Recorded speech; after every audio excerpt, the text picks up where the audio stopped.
د ژوند لار.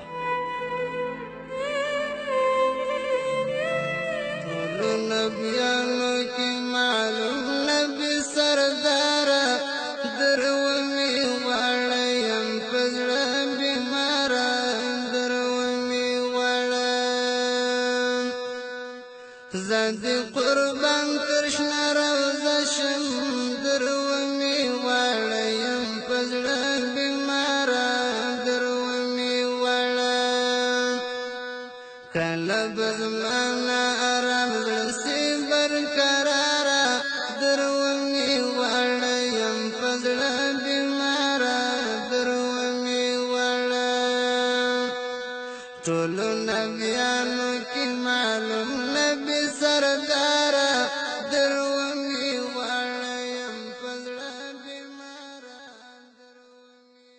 بسم الله الرحمن الرحيم. الحمد لله رب العالمين حمد الشاكرين. الصلاة والسلام على سيد الأنبياء والمرسلين سيدنا ونبينا وشفيعنا ومولانا محمد وعلى آله وأصحابه الطيبين الطاهرين. قدرمنو اوریدونکو د ژوند د لارې د خپرونې مینوالو، السلام علیکم ورحمة الله وبرکاته. ستاسو روغتیا او خوشحالي د پاک رب نه غواړم، په دې هیله چې د صحت او عافیت جامې پر تن ولرئ او خوشحالي مو په برخه وي.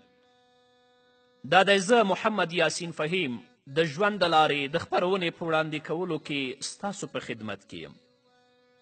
زموږ د نن ورځې د خپرونې موضوع بیا هم له ګناهونو څخه د خلاصون لارې. درنو اوریدونکو، د ځان ساتنې دریم مهم عمل هغه محاسبه ده.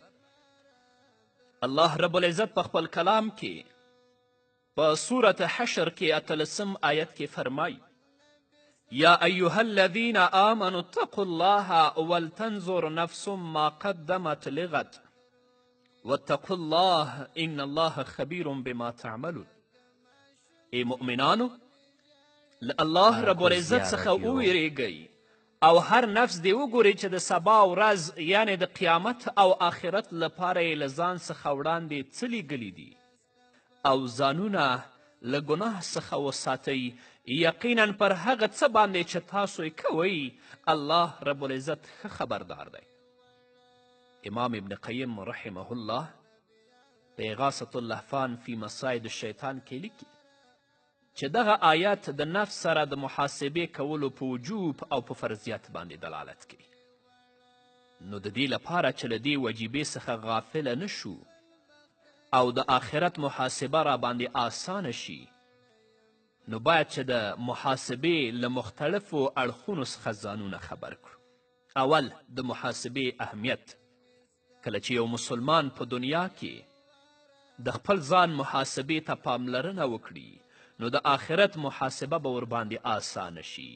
په هغه ورځ چې له خلکو سره د ذرې ذرې حساب کیږي او هر چاته به د ښو او بدو ټولو بدله ورکول کیږي. الله رب العزت په خپل کلام کې په سورة انبیا کې 47 آیت کې فرمایي: ونضع الموازین القسط لیوم القیامة فلا تظلم نفس شیئا وان کان مثقال حبة من خردل اتینا بها وکفا بنا حاسبین. الله فرمای او کیږدو به تلې د انصاف په ورځ د قیامت د خلکو لپاره، پس ظلم به ونه کړی شي پر هیڅ نفس د هیڅ شي، اگر که وي دغه عمل په اندازه د یوې دانې د اوري یا سپیلني، چې په دغه اندازه عمل به هم راوړو او موږ د حساب لپاره کافي یو. همدارنګه الله رب العزت په صورت زلزال کې 6 نه تر 8 آیته پورې فرمایي: یومئذ یصدر الناس اشتاتا لیروا اعمالهم فمن یعمل مثقال ذرة خیرا یره ومن یعمل مثقال ذرة شرا یره. الله فرمای په دغه ورځ به وګرځي له قبرونو مختلفې ډلې او په مختلفو شکلونو سره د دې لپاره چې خپل عملونه ورته وښودل شي.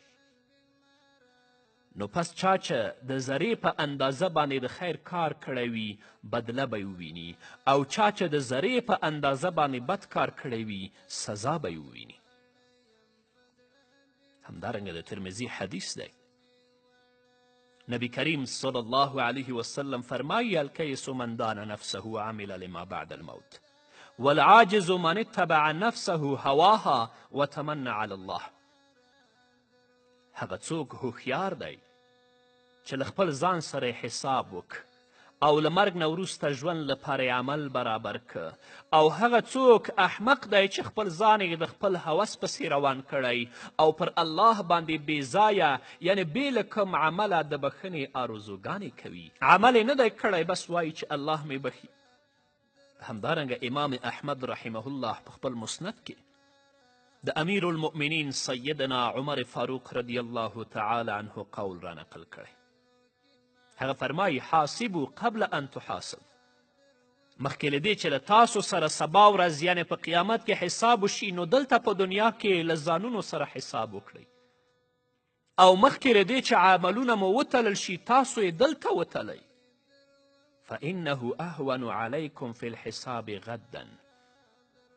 که نن ورځ مو د خپلو ځانونو سره محاسبه وکړه نو دا کار سبا ورځ ستاسې د حساب لپاره خورا ډیر آسان دی او د هغې لویې پیشي لپاره مو عملونه ښایسته کړئ هغه ورځ چې الله تعالی ته به وړاندې کیږئ او هیڅ عمل به مو درڅخه نه پټیږي. لا تخفا منکم خافیه. همدارنګه امام ابن قیم په اغاثة اللهفان فی مصاید الشیطان کې د حسن بصری رحمه الله قول را نقل کړی دی. هغه فرمایي ته به له مؤمن سره نه مخ کیږې مګر دا چې هغه به ګوري له ځان سره به حساب کوي. هغه به په دې فکر کوي چې په دغه خبره کولو کې مې څه مطلب و، په دغه یوه مړۍ خوراک کولو کې مې څه غوښتل او په دغه یو ګوټ څکلو مې څه اراده وه. او بدکاره انسان به خپلو کړو وړو کې مخکې روان وي له ځان سره به حساب نه کوي. همدارنګه حسن بصری رحمه الله فرمای ان العبد لا يزال بخير ما كان له واعظ من نفسه وكانت المحاسبة من همته. یو بنده به تر هغې پورې په سمه وي تر څو چې له خپل نفس څخه د ځان لپاره وعظ کوونکی ولري او محاسبه کول عادت او شان وي. همدارنګه مالک بن دینار رحمه الله فرمای الله تعالی دې پر هغه بنده باندې ورحمیږي چې خپل ځان ته ووایي آیا تا هغه ونه کړل، تا دغه ونه کړل، بیا یې مهار کړي د الله رب العزت د کتاب پیروي وګرځوي او هغه ورته لارښود وي. همدارنګه امام غزالی رحمه الله په احیاء العلوم کې لیکي او بنده دې ځان محاسبه کړي د ژوند له لومړۍ ورځې څخه د توبې تر ورځې پورې په دانو، په پیسو او په دوانق باندې مخکې له دې چې په قیامت کې ورسره حساب وشي او مخکې له دې چې مناقشه ورسره وشي خپل ځان دې مناقشه کړي او څوک چې په دنیا کې ځان نه محاسبه کوي په آخرت کې به محاسبه اوږده شي. دوانق د دانق جمع ده او هغه د درهم شپږمې برخې ته ویل کیږي. همدارنګه امام ابن قیم جوزی رحمه الله بیا په اغاثة اللهفان فی مصاید الشیطان کې لیکي که بنده نن ورځ په دنیا کې له ځان سره د محاسبې کوشش کوي نو سبا ورځ یعنې په قیامت او آخرت کې به حساب آسانه وي او که نن ورځ د هغې په حساب کولو کې سستی او اهمال کوي نو سبا ورځ به حساب سخت وي. د انسان دغه تجارت او ګټه د جنت فردوس هستوګنه او د الله تعالی مخ ته کتل دي او تاوان اور ته داخلیدل او د رب العالمین له مخ کتلو څخه محرومتیا ده او کله چې بنده په دې باندې متیقن شي نو په دنیا کې به ورته حساب کول آسانه شي. بس هغه څوک چې په الله او د آخرت په ورځ باندې باور لري باید چې په خپلو ټولو حرکاتو، سکناتو، خیالونو او قدمونو اخیستلو کې د الله له محاسبې څخه غافله نشي ځکه چې د عمر هر ځل سا اخیستل داسې یو قیمتي ګوهر دی چې دلته یې قیمت نه پوره کیږي او کیدای شي د آخرت له خزانو څخه داسې یوه خزانه ورباندې واخیستل شي چې نعمتونه به یې د همیش لپاره وي. دویم د محاسبې مقامات. الله رب العزت د آل عمران په صورت کې په 200 آیت کې فرمایي یا ایها الذین آمنوا اصبروا وصابروا ورابطوا ای مؤمنانو صبر وکړئ او پر دښمن باندې په صبر سره غالب شئ او مرابطه کوئ یعنی د دښمن په مقابل کې په سنګر کې اوسئ.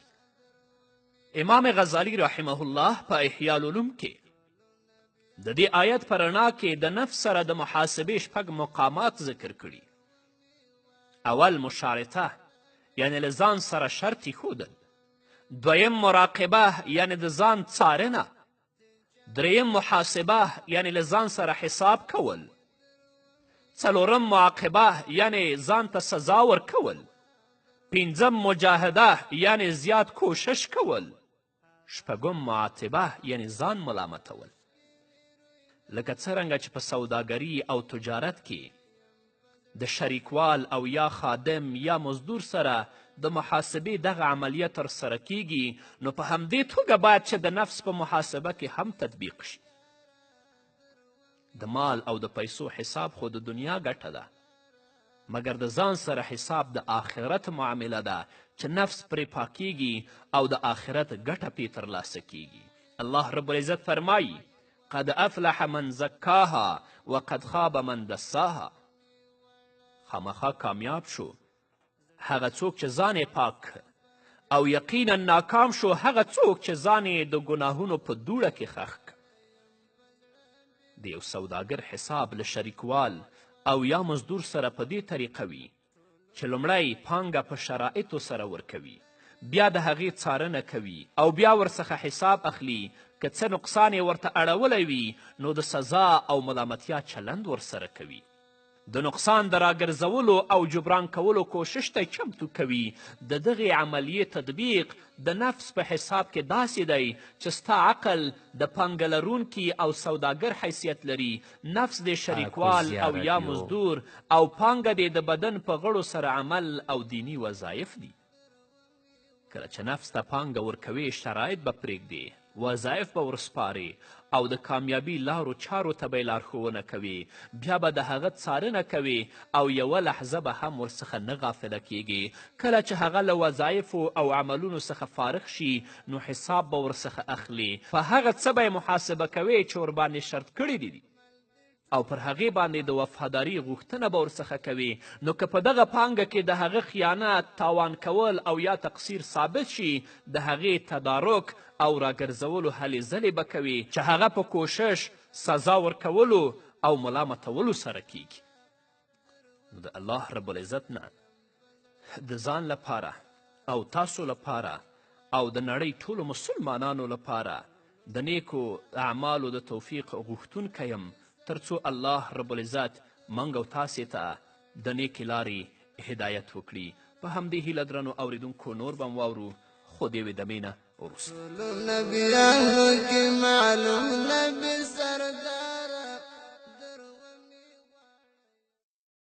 ټولو نبیانو کې معلوم نبي سرداره، در ومې وړیم په زړه بیماره، در ومې وړم ځان دې قربان کړ شنه روضه شم، در ومې وړیم په زړه بیماره، در ومې وړم کله به زمانه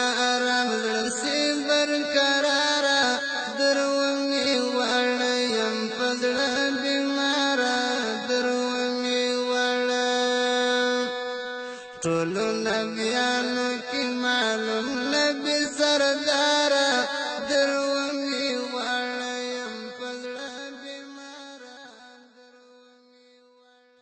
قدرمنو اوریدونکو بیا هم زموږ سلامونه ومنئ. پنځم مهم د ځان ساتنې عمل هغه د آخرت یادول دي. الله رب العزت په صورت حج کې په شروع کې فرمایي یا ایها الناس اتقوا ربکم ان زلزلة الساعة شیء عظیم یوم ترونها تذهل كل مرضعة عما أرضعت وتضع كل ذات حمل حملها وترى الناس سكارى وما هم بسکارا ولکن عذاب الله شدید. ای خلکو له خپل پالونکي څخه له خپل پروردګار څخه وویرېږئ. بېشکه چې د قیامت زلزله یو لوی څیز دی. هغه ورځ چې هره تی ورکوونکې ښځې به له تی ورکولو څخه ناخبره شي او هره حمل لرونکې ښځې به بې وخته حمل وزیږوي او خلک به له ډیر حیبت څخه نشه وګوري. حال دا چې هغوی به په واقع کې نشه نه وي، خو د الله عذاب ډیر سخت دی. ابو هریره رضی الله تعالی عنه فرمایي چې محمد رسول الله صلی الله علیه وسلم دغه آیت ولست، یومئذ تحدث اخبارها، په دغه ورځ به ځمکه خپل خبرونه وایي. بیا یې وفرمایل تاسې پوهیږئ چې دغه خبرونه څه دي؟ صحابه و کرام ویلي چې الله او د هغه رسول ښه پوهیږي. بیا رسول الله وفرمایل خبرونه دا دي چې خبرونه ورکړي په هر مرئي یعنې په هر سړي او هرې وینځې یعنې په هر ښځې باندې د هغو عملونو چور باندې کړي دي. وایي به چې تا پر ما باندې دا کار او هغه کار په دغه او هغه ورځ کې کړی چې دا د ځمکې خبرونه دي. همدارنګه نبی کریم صلی الله علیه وسلم فرمایي، د ترمذي حدیث دی، زه څنګه خوشحاله شم حال دا چې د شپېلۍ ملکې شپېلۍ په خوله کړې ده او د الله امر ته یې غوږ ایښی تر څو د پوکي کولو امر ورته وشي او پوکی پکې وکړي.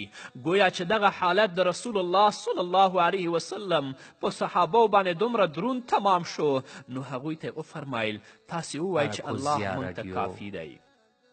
فکان ذلک ثقل على أصحاب رسول الله صلی الله علیه وسلم فقال لهم قولوا حسبنا الله ونعم الوکیل. تاسې وایئ چې الله موږ ته کافي دی او هغه ډېر ښه کارساز او ساتونکی دی. د بخاري او د مسلم حدیث دی.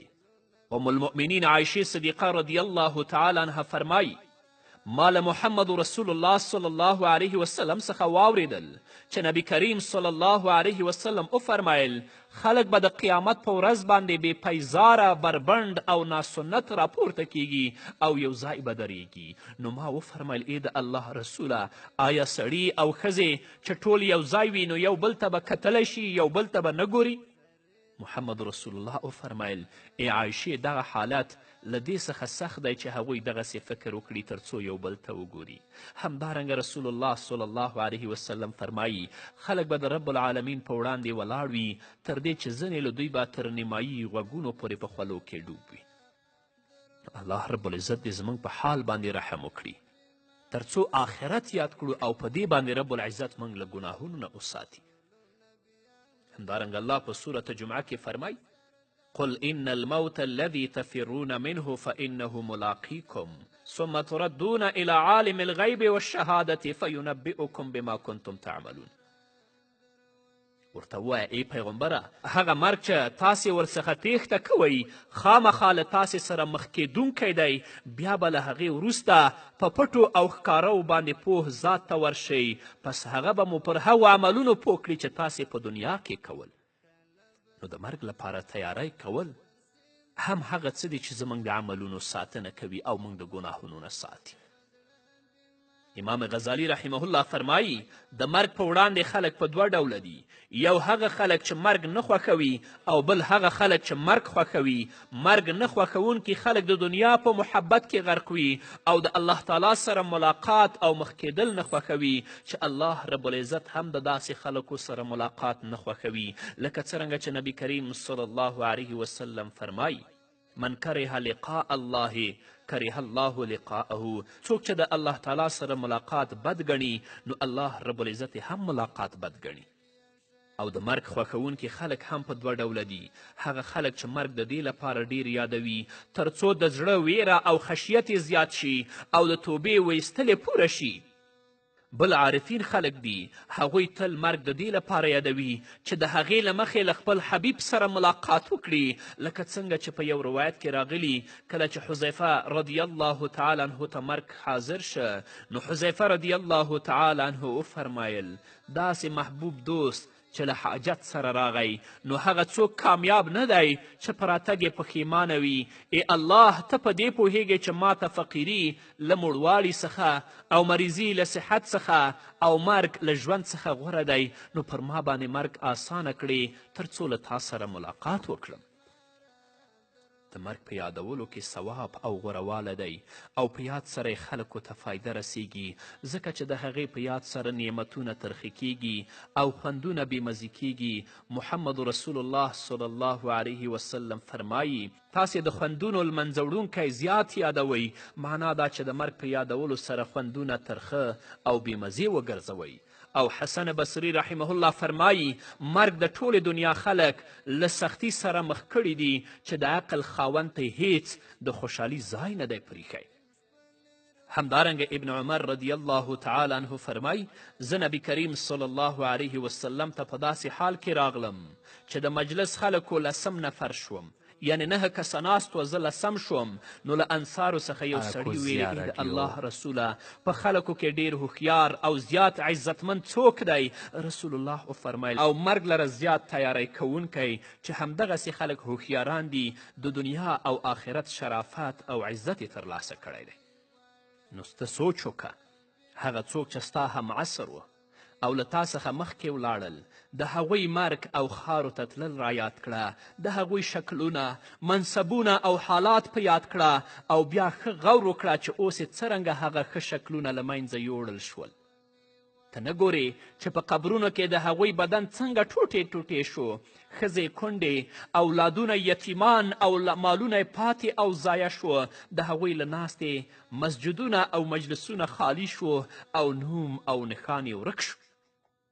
که موږ او تاسې مرګ ته تیاری ونیسو د آخرت ورځ یاده کړو نو زه په دې متیقنه یم چې الله رب العزت به موږ او تاسې د بدو عملونو او د ګناهونو نه ساتي او الله رب العزت به مو په نیکه لار روانوي. په همدې هیله قدرمنو اوریدونکو دا وه زموږ د دې موضوع وروستنۍ خپرونه چې ستاسو درانه حضور ته وړاندې شوه. په دې هیله چې د دې خپرونو نه تاسو په خپل ژوند کې څه زده کړي وي او په خپلو کړنو او وړنو کې مو څه بدلون راوستی او د دې په اوریدلو کې تاسو زه خپلو دعاګانو نه نه اوسم هیر کړی. نو تر بلې خپرونې پورې چې سره د نوې موضوع نه ستاسو درانه حضور ته راځم تاسو ټول په لوی او بخونکي الله سپارم. پاتې ژوند مو نیکمرغه ښاد بریالي او کامیاب اوسئ. سرداره درونی وړیم په زړه بیماره درونی وړم زه دې قربان تر شنه روضه شم درونی وړیم په زړه بیماره درونی وړم کله به زما نه ارام زړه سي برقراره درونی وړیم په زړه بیماره درونی وړم ټولو نبیانو کې معلوم نبي سرداره درونی وړیم په زړه بیماره درونی وړم